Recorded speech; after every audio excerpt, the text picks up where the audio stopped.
What's happening, guys, and welcome back to another Sunday Scan. I hope that everyone had a not only a great weekend, but a great holiday. We had the 4th of July. We had a shorter market week with Wednesday having a half day, closing at 1 p.m. And then Thursday we had off. So the week kind of felt a little bit jumbled, but we definitely had some good trade opportunities. And I hope that you all were able to relax and then also maybe trade a little bit alongside of that. So a lot of great topics today. We're going to run through with the similar format. I'm going to just do the playback. So basically go over all the stocks that were in play over the last week. And then later on, I'm going to bring on Judah and we're going to go over our main watches. And then we're also going to get very in depth with a couple of strategies for how to capture these large moves on things like KOSS and things that we'll get into in a little bit. So let's get right into it. So the market is still chugging higher, and what I've really been seeing is just a lot of rotation. And what I really mean by that is that the way that the S&P 500 index is structured, it's a market cap weighted index. And so basically the names that are the largest names that are making new highs, those are the ones that drive it up. And the ones that are kind of taking a break, they kind of just, hang out in the middle. And so they don't really take it down, but they just consolidate. So an example of that is like NVIDIA has been consolidating for the most part, but you have this rotation of money from the AI names from NVIDIA into some of the other names that we've talked about, like Google, like Meta, like Amazon, and just these other, large cap names that can make a difference in the index. That have been, not necessarily lagging, but just not in the main spotlight this year. But now you can see that money is starting to rotate into those. And so that's good to see. And I think that that is a healthy thing for markets when you have money spread out a little bit, even if it's only back into like the 10 or 15 names that it really, likes to go to. But that's still better than, 2 or 3 names carrying most of the moves. And so that's encouraging to see. So SPX, SPI continuing SPY continuing to really just inch up higher, and we're starting to see some good themes come back into the market. So let's get right into it.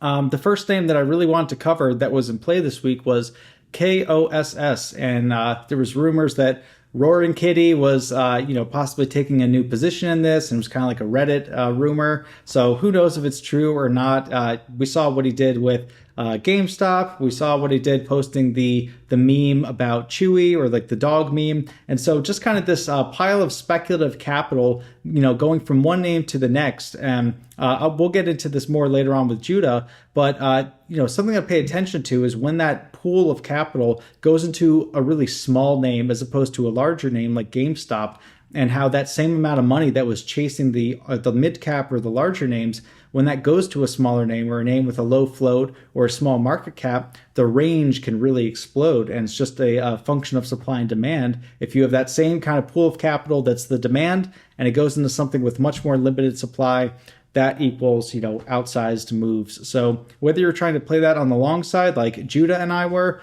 or if you were just trying to avoid it on the short side and then maybe wait until you have some confirmation and a trend change, those are just things to pay attention to. But stick around to the main watches, because we will get into a very in-depth discussion about what to look for, what levels to, and signs to really look at when you're contemplating making a trade in a name like that. So definitely stick around for that.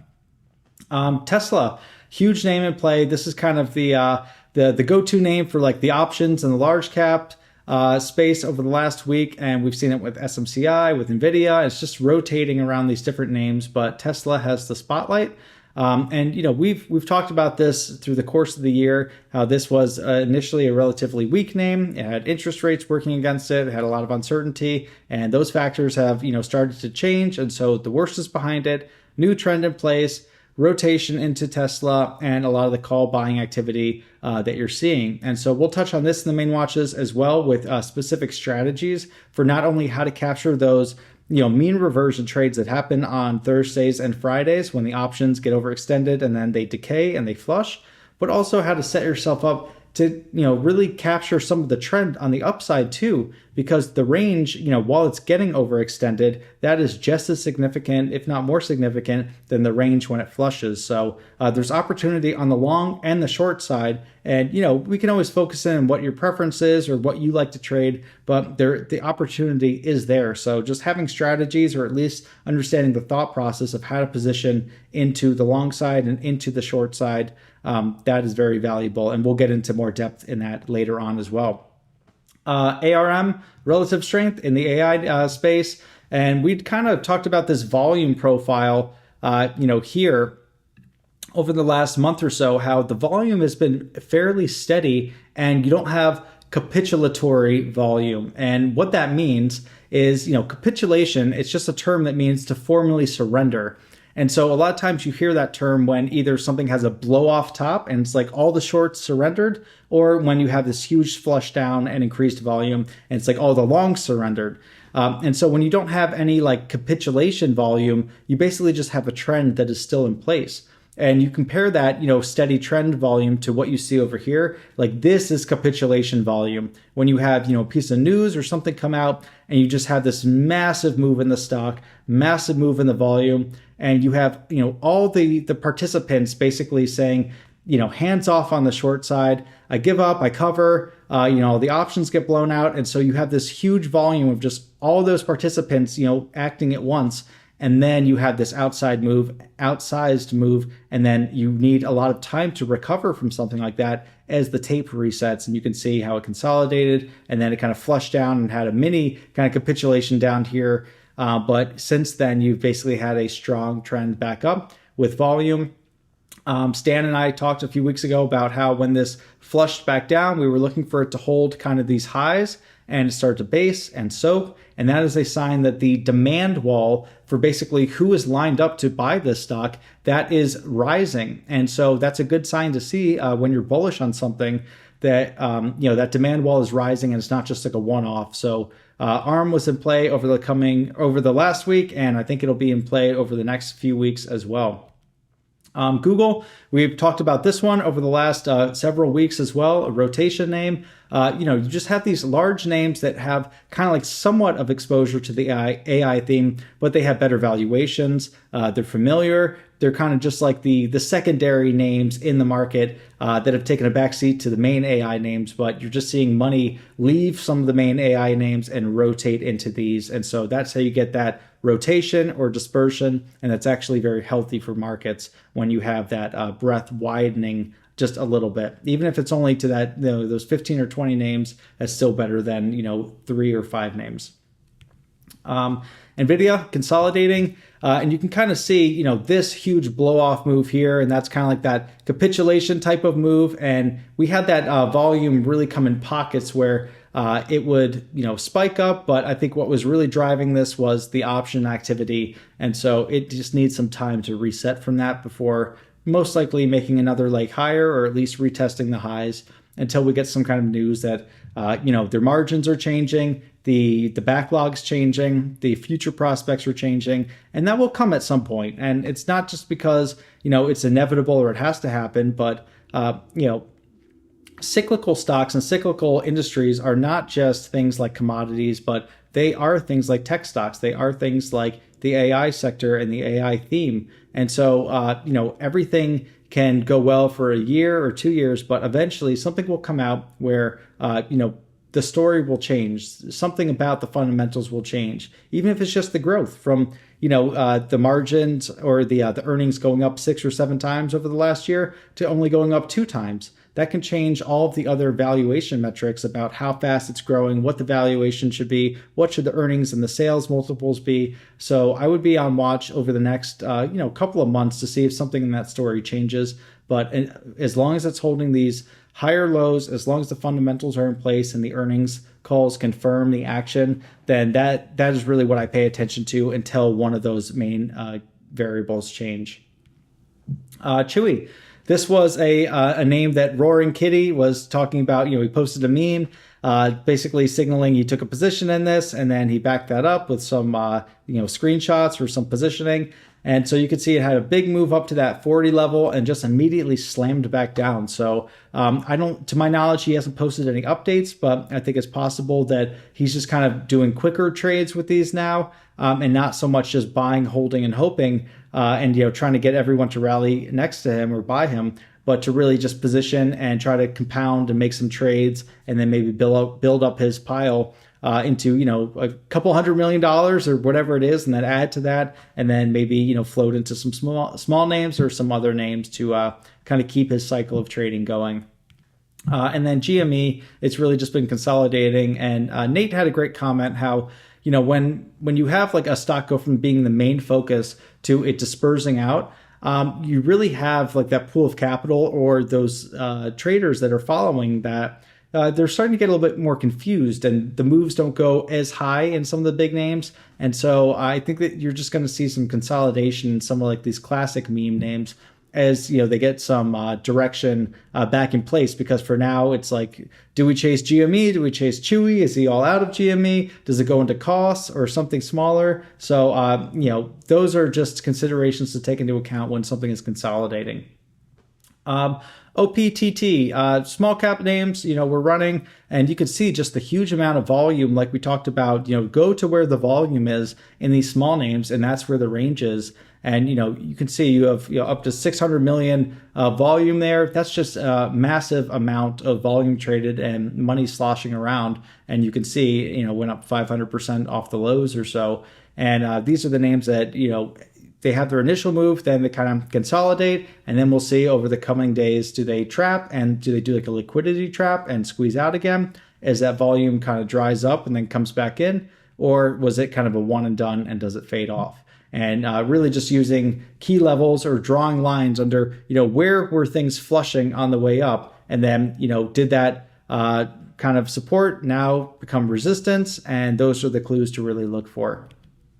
ANVS, similar story. You can kind of see a mini like liquidity trap play out where it had that huge volume day, and then it consolidated, the volume dropped off, and then you can see the volume came back in and another push out. And you just see these very frequently in the market. So ANVS was another one in play.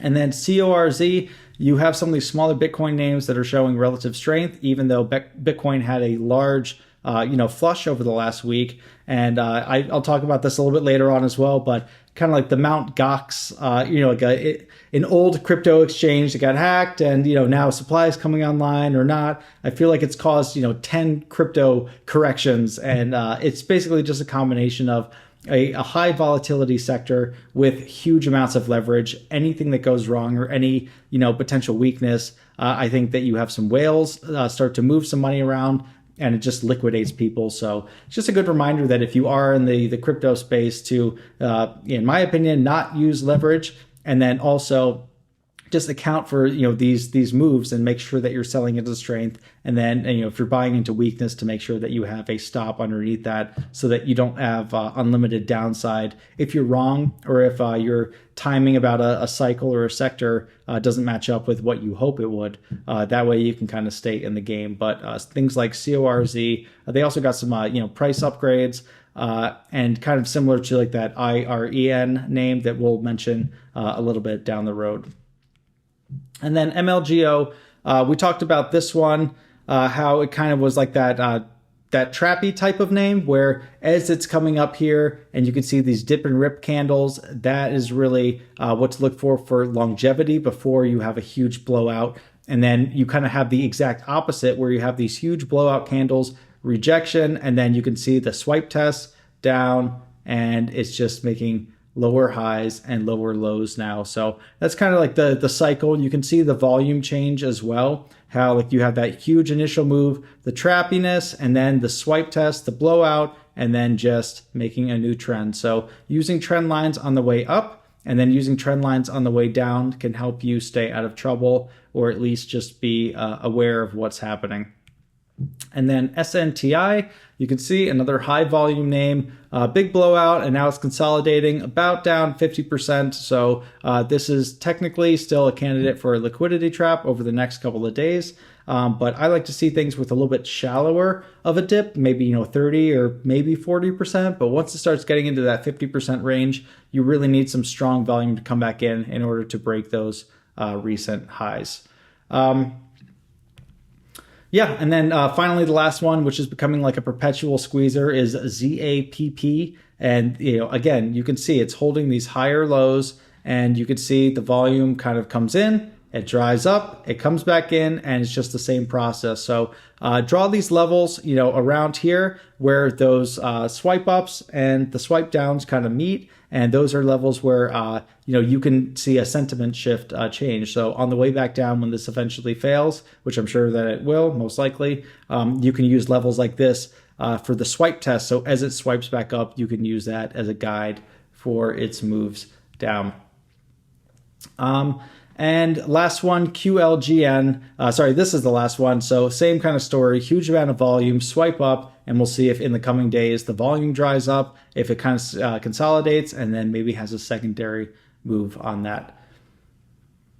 So that was just the playback, or basically the stocks that were in play over the last week, just to help you give you guys some ideas and just be familiar with what's moving in the market. What is the market rewarding? What is kind of like the back theme, with the rotation and relative strength in certain sectors, just to help you to narrow down your own watch list, like we talked about last week, where it's really a filtration process of just starting broad and then, narrowing down. What do you like to trade? What is in your wheelhouse? And then, as the market opens, what is acting the way that you thought it would act? And those are the ones to really, zoom in on and focus in on, because that's where your good trades are going to come from.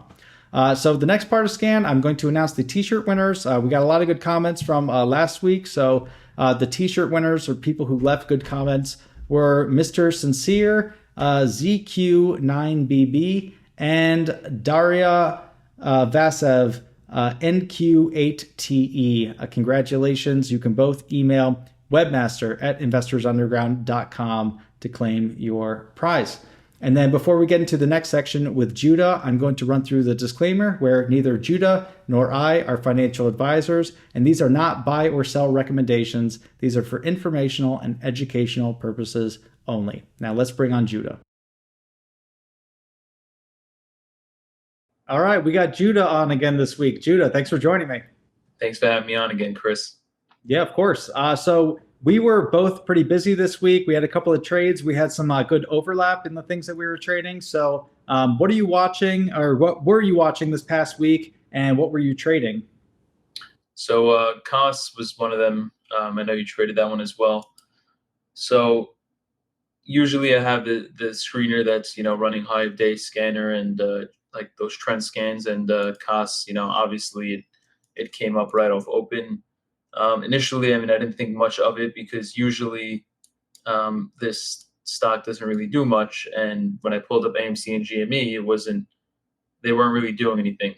And this thing was pretty much moving almost 20% the dollar, and the volume was pretty good relative to what it's been trading. Usually doesn't trade that way. And then I was scanning through my scanners on TC2000, and it came up again. And this was around happened to be a good time, because I wasn't really paying so much attention to this, but it happened to be around the 10 o'clock, 10:05 time range. And when I relooked at it, the trends was holding, the volume was still pretty decent, and we were putting in this little flag, or ABCD, as Nate likes to teach it. And this is pretty much where I grabbed it around 620. I was risking this like 585 area, and I didn't really know what it was going to do, or know that it was going to do this, but I had some sort of feeling that it would do something, because the float is the smallest float out of the meme names, and it was completely disconnected altogether from the memes. But it's a well-known name from the past. It's in people's minds. They know what it is, and the float is like just a couple million, a few million. So this was just something that I took, and I had an open mind about it. I pretty much held it throughout the entire day. I sold it towards the end of the day into these moves over here, and I also swung some over. But during the midday 11 to 12 o'clock time range, every time it tried to really give back, it kept holding up and creating these higher lows. And if you see, I mean, this thing was barely extended off VWAP. Like that's what I look for when things are extended, is how far it is off of VWAP, because things could continue as far as it wants to go. But I like to use the VWAP as a range, and this was barely extended off of it. It kept creating higher lows. All these stuffs kept on building back, and this is the area where, like I cautioned in IU, that if you're short, you should just keep an eye on it and be careful. And it ended up pretty much just like halting and squeezing from there. And I pretty much got out some in these candles here, and I swung some over. I ended up selling a bit more today, but I'm still holding like tiny piece over in case it decides to kind of do something else. It's either we push back or we just like fail one more day. And then what I look for also is these 2-day pullbacks with lesser volume, and then we get that that I guess fourth day bounce, which we'll go over in this NNE, and what that's been doing the past week or two. But this was COS. I mean, it's pretty much people are familiar with it. Disconnected from the memes. The volume was really high for what it's been doing in the past, and the flow was just really low. So, I mean, putting all that together, including the chart, gapping over these levels and building around this 650 area right below this prior high of 7. It was a little bit of intuition as well, and I mean, it did what it did, but I didn't predict that until it started to soak and until it started building towards the end of the day. Then I had a little bit of open mind using some of these double-digit levels from the past. Yeah, definitely. The spot where you were starting to warn people that it was soaking those dips, that's really where I started to get interested. And a couple of things about this play really caught my eye on the long side. And the first thing was that, we're used to this name always trading as a sympathy to things like GME or AMC. And this is always just kind of like in the basket, but it's never like the main focus. This time it was the main focus, and that's very unusual. And like the rumors around like the Roaring Kitty guy, is he going to take a position in this next or whatever? So basically, you had rumors like that circulating on social media, and this is how I kind of explain it. How like you have this pool of speculative capital that's always looking for like the next thing. It's looking for the next meme name or the next like cycle, and you just happen to have that large pool of speculative capital all looking at costs at the same time, and that's very unusual. And usually, when that pool of capital goes into something, it's something with a $5 or $10 billion market cap. Things like Chewy or GameStop or AMC, a little bit smaller. But when you have the main like character being something with under 100 million market cap, yeah, I really pay attention to that because again, it's supply and demand. You have something that's small enough that the supply is restricted, and you have this huge demand kind of flowing into it. So if you had kind of the ABCD where it's just holding higher lows, it's absorbing those flushes, and you have that big distributed pool of capital kind of like accumulating this, plus a lot of shorts thinking that this is usually a one and done. It pops up and fades right back down. That was kind of like a confluence of factors that I was looking at, and so I was in about that 855 level. So I got in after you, and then I was scaling up or scaling out rather into that like 1140 or 1160, 12 maybe 50, and then either 1380 or 14 or something like that. So really nice trade on it, and it all happened within the course of a half hour or so. So if you can kind of spot some of these things, and if you have multiple people watching this for different reasons, like when Judah says something that looks trappy, I pay attention to that. And then if I can take my own experience and then kind of blend it, that's how like people in IU can all work together to get these great trades, because you have different skill sets and different things all coming together. So that was a great one, Judah, and thanks for putting that one on my radar. Yeah. Also, I think that I don't know whether or not it helped, but like it was a short day as well, and there wasn't much in the morning. There wasn't much movers that day either. So that could have also brought fuel here. People trying to trade something. And, I don't know if that either affected the end of the day because, that last hour of the market, this, was the final move. So if we had a 4 p.m. regular type of day, who knows where this could have went, and who knows if it would have done what it even did. But given the fact that not much was really moving and it was sort of a quiet day, and then seeing what this was doing, it was just like, yeah, let me just take a go at it. Small 5% risk, and then yeah, it just ended up going. Yeah, and something that you did really well on this was, like you said, you had your fixed risk, but you were able to capture a lot of the magnitude of this trade, and so it's not like it went from 650 to like 750, and you were like, I'm all done with this. You were basically saying, I have my risk, I have my thesis, and as long as it's working, I'm gonna let this kind of open up and work with it. And so you had some great holds on that and some great exits on it as well. So just a great name for people to review. And the next time we kind of get like a different situation where instead of just a pop and drop stock, you get kind of like the meme pool of capital flowing into something small.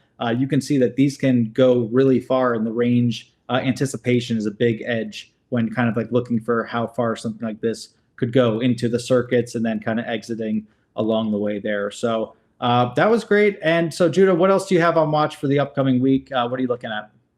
So NNE is one. This was on radar as well as yesterday because usually when I see things that make a very nice move and then have this like 2 day pullback, it tends to give a little bit of a bounce back. So um, what happened basically here was very similar to what has happened here. So I entered this morning. I looked for that continuation, just like it has on this day here, and then on top of that, I mean, there's this bigger type of flag it's kind of making, and if we go into the hourly, like we could see, these higher lows it's tightening up really nicely, and I mean, pretty much looking over these levels of where kind of hit alerts and closed today. Builds over 28, pretty much high risk. See how it I guess does on Monday, but what I'm looking for is basically just a continuation and hold above the 28, 29 level. This thing has made some great moves from this initial, um, I guess this initial like trend that it's had since its IPO day, and then we had this tightening up. It got extremely tight, and then I mean we just pushed 400%, and now it's just kind of looking like it did during this move here, just on a bigger type of frame. So I mean, if this thing could continue, I'll be looking to get some long there. Then we have DXYZ. This is one that made a decent move from I think the 1075s to the 1845 low, 75% move. Pulled back a little bit, tightened up, and then it started to trend off open, and the volume's coming back in. And if we zoom out a little bit, we could see that this 18 area is key for it. And what I'm looking for is basically this continuation back towards that 18 level. So this also I entered in today off open. This had a decent move off open, gave a little bit of a fade back, but it's still holding its midpoint there. And any opportunity to add there, I will add there. And as long as it doesn't give a reason to sell, I'll hold it. Hopefully, to we could clearly see this 1825 level is key, and either we bust through that and continue higher, or we pretty much build there and go. So as it gets there, I'll reevaluate and either peel some off and reevaluate. But I'm just looking for any trends. Otherwise, I'll bail. This has gave back a decent chunk of the move, but now it's building, and we can see, pretty much how it moves based on this April move. I mean, it pretty much broke out since that IPO, and it more than tripled, went to the $100 range. So, I mean, it's able to move, and it has some sort of history, even though the history is not that long. TGTX is another one that I'm keeping an eye out for. It's kind of building very nice base here. I believe it was on scans and we traded it, these few days here, but now it's starting to pick back up. And if it could cross over that level, then I'll probably look to join it. This 1950 area seems to be a decent key for it. Rivian, these two tight days that we had, this is another one, this decreasing volume, tightening up. If we go into the hourly, we could see a little better that, it's kind of just building these higher lows, flagging A, B, C, D, whatever you want to call it. Today, it just not much on a swing scale here. Not,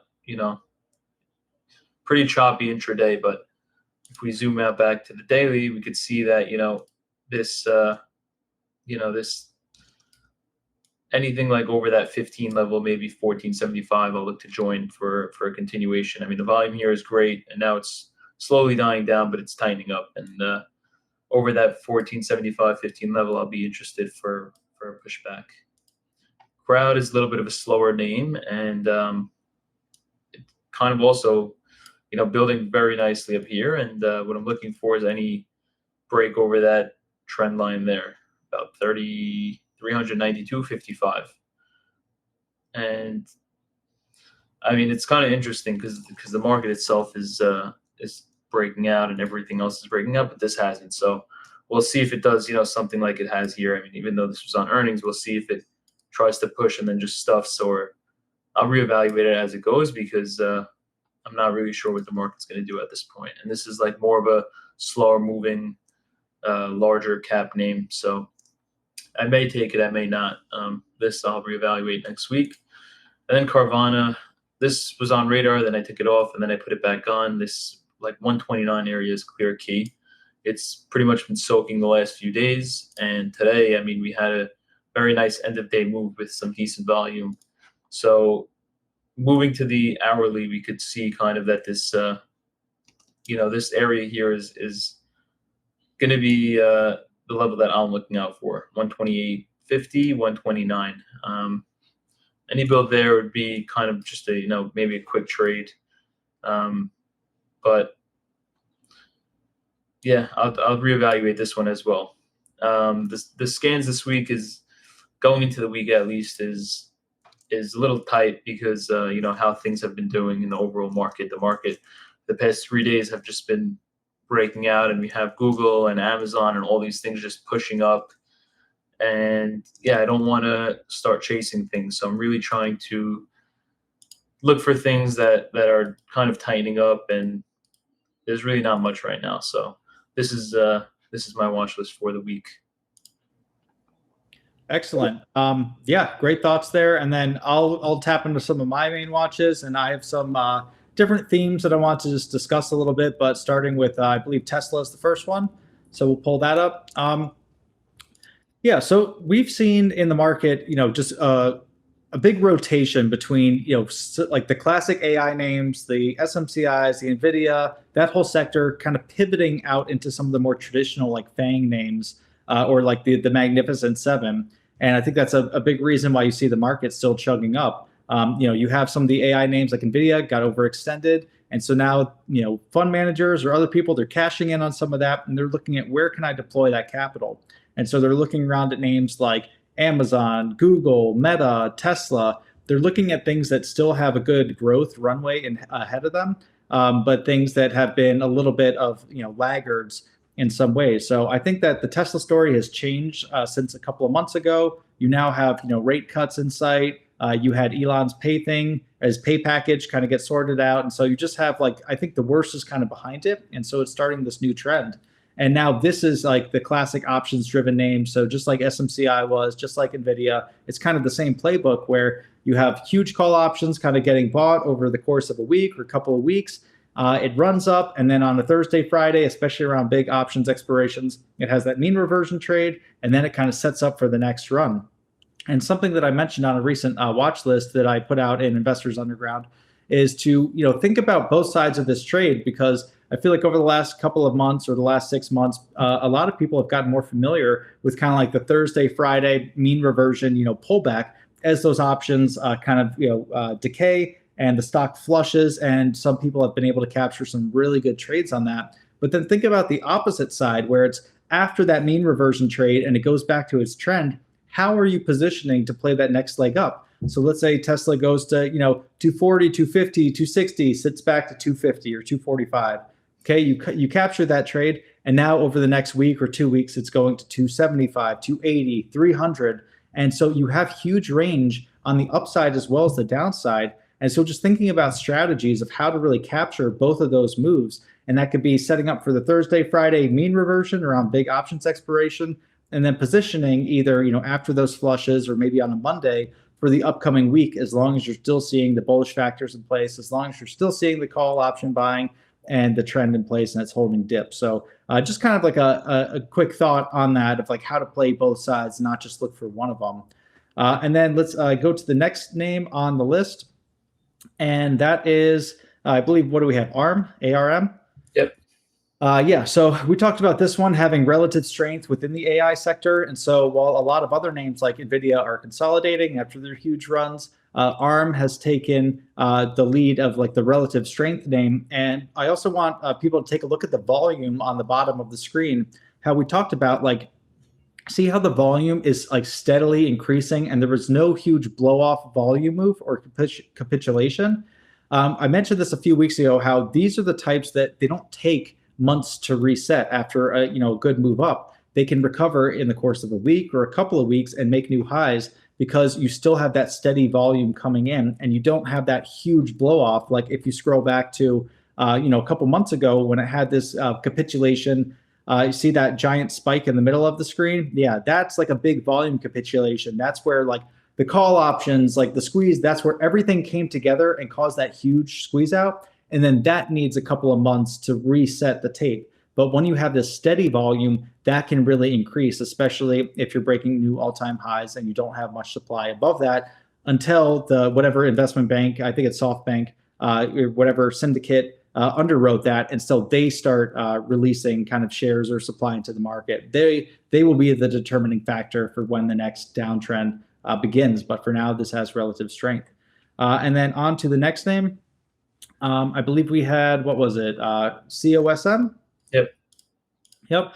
So this is a name that's been on watch just for a couple of days. I think we could potentially have some kind of like liquidity trap start to play out if it starts to hang around and then start to build back up. Not a strong conviction watch, but I'm watching a few things in small cap land, in addition to things like COS and, KOSS and some things that we already talked about. COSM is just on watch in case it starts to build again. You might have a nice squeeze out move there. And then the next name on the list is Coin, COIN. You had a big flush in crypto over the past week. And, it's kind of funny. Over the last few years, I've had like this, the Mount Gox kind of crypto exchange supply coming on. That's caused like probably 10 major crypto sell-offs where it's like, at what point, do they actually release this stuff, or at what point does supply actually hit the market? But every time it's mentioned, it seems to cause a huge crypto kind of crash. And I think part of the reason for that is that the crypto sector, it has some of the highest volatility and the highest leverage in all financial markets. And when you have those two things kind of come together, you can get just massive liquidations when a rumor comes out or when something goes wrong. So if we recover from that, which I think that, the Bitcoin trend is still in place, unless something major happens. But these are more just like liquidation events, but they usually get soaked back up, but they might take a little bit of time. But I think that as long as crypto starts to chug back up and Bitcoin does, that Coin is going to be a go-to name. And some of the smaller miners, which I don't have these on the watch list, but some things like HIVE and some other ones, WULF, I think it's Wolf. You have some of these smaller ones that have some good charts along with them. So kind of the smaller crypto names, and some of them are involved with some AI data center stuff too. So that's kind of like a new theme emerging. With the Wolf, just to cut in there, with the Wolf, that also ties in with IREN and W. Yeah. No, sorry, not WLEF, but CORZ. These three are part of that AI. That have that AI data center background to it. So that's just something to keep in mind. 100%. And these all showed relative strength during this crypto dip. And so that's something to pay attention to. You can always get clues about what is strong. So when everything else is crashing around it, what's kind of hanging around there? And then if you have crypto or Bitcoin start to come back, then those are the go-to names for some more upside. And then what was the last name we had on there, Judah, for the upcoming week? Yes, PLTR. So classic name, kind of the growth story, the rotation name, fund managers looking for other things that they can kind of push in this market. And I think that PLTR is a top watch for the upcoming week to see if we can break over those highs. And again, it's just kind of the narrative changes, the market rotates, and all the names that have kind of been, dead or lagging for the last year or two, they're starting to get some flows back. So you can see that this is increasing on some lower volume, but I would expect that if we get over those recent highs, you'll start to see some of that volume really increasing. And I think you can get a nice breakout with that. So those are really the main watches that I had for this week. Do you have anything else to add, Judah? I did not, but as we were talking about, this IREN, it's pretty interesting if you look at the hourly here, how it's breaking this big like 15 level, this little cup and handle on the hourly. But the IREN, the cores, this one also, this is pretty much like these are really nearing some continuation levels. This one is already past. This is maybe a little different, but I mean these cores in IREN, yes, if Bitcoin's going to soak and continue like you said, coin had a really impressive bounce today. This is easily this was easily could have flushed, all the way back down to this like 195, 200 test, and it barely did, and it pretty much recovered that entire move for the day, even though Bitcoin didn't. So this is still hanging around, and I mean, this is definitely something great to watch if the Bitcoin reverses, as well as I think those new names, these three, are going to take over the basket, because these are becoming more real at the moment than what we had in the past, like CLSK and like this Riot's barely participating in anything anymore. And I mean, it's pretty much at these vulnerable levels down here. And then we have Mara, which it's tried on this day here, and then it's kind of pulled back with crypto. But I mean, I think yes, the focus should be back to these strong three names along with the coin. And then MSTR, this is just fading at the moment, but I think it's time to shift focus to other crypto related names that have that AI companion with it.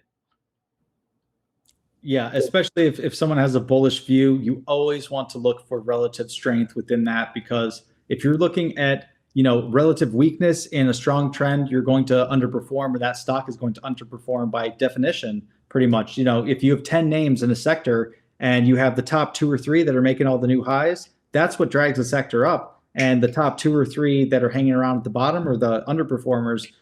Even if you get the trend right, but if you focus on the wrong names, you will underperform. And so I always focus on relative strength for the uptrends and relative weakness for the downtrends. Again, you just want the path of least resistance. What's already trying to make new highs or make new lows, and then your view on the sector just kind of helps that along. So yeah, those are great thoughts. And that's all we really had for this week. So I hope that everyone has a great upcoming week. There's been lots of trades out there, and I hope that you're finding some good value in the IU commentary. And I hope that everyone leaves a comment and a like and subscribe. And if you find these videos helpful, share them with other traders too, because I think a lot of people are just kind of stuck or kind of wandering around looking for some good ideas, some good setups and discussion around some stocks. So I think the conversations like this can be valuable. So Judah, thank you. Yeah. The most recent YouTube video that we've done, the latest Trading Takes video, is definitely worth reviewing. If either if you're looking to renew a strategy, or if you want to learn more about swing trading, and I think it's even beneficial for people who don't swing trade, just to get an idea of more swing trader mindsets, or even options and opportunities that you could take alongside the trading like intraday and all that. I think it's worth watching. It's a great video that we've done. Yeah, agreed. And that is the Stockbee episode of Trading Takes, and so people can check that out. And he is a phenomenal trader and a teacher, and he's mentored several traders who are worth over $100 million, kind of using the strategies that he puts out there. So definitely worth paying attention to. So check out the Trading Takes episode with StockBee. So Judah, thank you for joining me this week, and I will see you in the chat. See you in the chat. Thank you, Chris. See you guys.